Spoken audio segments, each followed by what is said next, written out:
नमस्कार, एक बार फिर से आपका स्वागत है हमारे YouTube चैनल पर। हमारे चैनल पर नए हैं तो चैनल को सब्सक्राइब करें और बेल आइकन को ज़रूर दबा देना, क्योंकि हमारे चैनल पर आपको हर त्योहार की कथा मिलती रहती है, उसका नोटिफिकेशन मिलता रहता है। आज हम सुनाएंगे आपको आषाढ़ मास के शुक्ल पक्ष की एकादशी की कथा। आषाढ़ मास के शुक्ल पक्ष की एकादशी को देवशयनी एकादशी कहा जाता है। इस एकादशी से चतुर्मास का प्रारंभ माना जाता है। इस अवधि में कोई भी शुभ कार्य जैसे विवाह आदि नहीं किया जाता। मान्यता है कि इस दिन से भगवान श्री विष्णु क्षीर सागर में शयन करते हैं और फिर 4 माह बाद उन्हें उठाया जाता है। उस दिन को देवोत्थानी एकादशी कहा जाता है। इस बीच के अंतराल को ही चतुर्मास कहा जाता है। देवशयनी एकादशी को देवशयनी, महा एकादशी, थोली एकादशी तेलुगु भाषा में कहते हैं, हरि एकादशी, पद्मनाभा एकादशी, शयनी तथा प्रबोधनी एकादशी भी कहा जाता है। देवशयनी एकादशी की व्रत कथा के अनुसार धर्मराज युधिष्ठिर ने कहा कि हे केशव, आषाढ़ शुक्ल एकादशी का नाम क्या है? इस व्रत के करने की विधि क्या है और किस देवता का पूजन किया जाता है?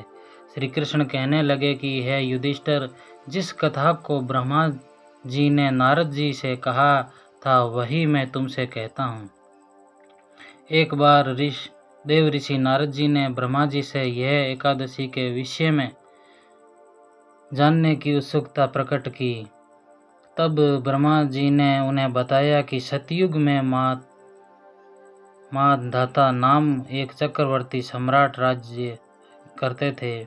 उनके राज्य में प्रजा बहुत सुखी थी, किंतु भविष्य में क्या हो जाए यह कोई नहीं जानता था।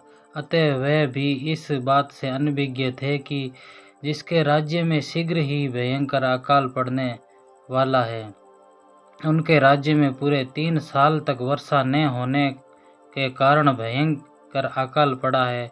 इस अकाल से चारों ओर त्राही त्राही मच गई है। धर्म पक्ष के यज्ञ, हवन, पिंडदान तथा कथा व्रत आदि में कमी हो गई है। जब मुसीबत पड़ी हो तो धार्मिक कार्यों में प्राणी की रुचि कहाँ रह जाती है। प्रजा ने राजा के पास आकर अपनी वेदना की दुहाई की। राजा तो उस स्थिति को लेकर पहले से ही दुखी थे। वे सोचने लगे कि आखिर मैंने ऐसा कौन सा पाप कर्म किया है जिसका दंड मुझे इस रूप में मिल रहा है। फिर इस कष्ट से मुक्ति पाने का कोई साधन करने के उद्देश्य से राजा सेना को लेकर जंगल की ओर चल दिए।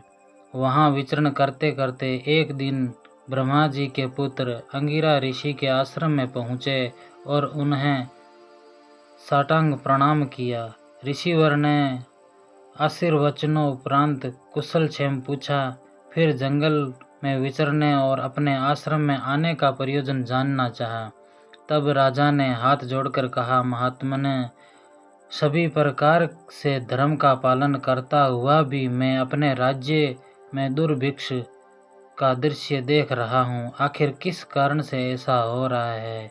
कृपया इसका समाधान करें। यह सुनकर महर्षि अंगिरा ने कहा, हे राजन, सब युगों में उत्तम यह सतयुग है। इनमें छोटे से पाप का भी बड़ा भयंकर दंड मिलता है। इसमें धर्म अपने चारों चरणों में व्याप्त रहता है। ब्राह्मण के अतिरिक्त किसी अन्य जाति को तप करने का अधिकार नहीं है, जबकि आपके राज्य में एक शूद्र तपस्या कर रहा है। यही कारण है कि आपके राज्य में वर्षा नहीं हो रही है।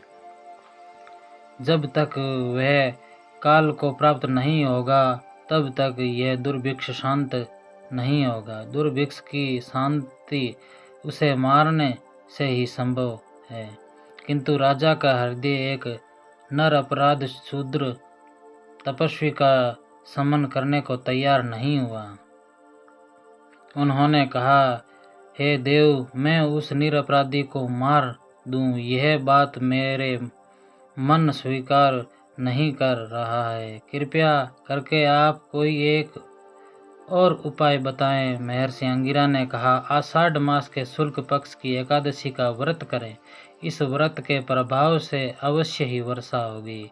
राजा अपने राज्य की राजधानी लौट आए और चारों वर्णों सहित पद्म नाम एकादशी का विधि पूर्वक व्रत किया।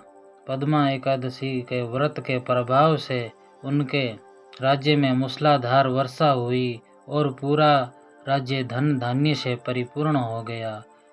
ब्राह्मण वर्तते वेवर्त ब्रह्म वेवर्त पुराण में एकादशी के विशेष महात्म्य का वर्णन किया गया है।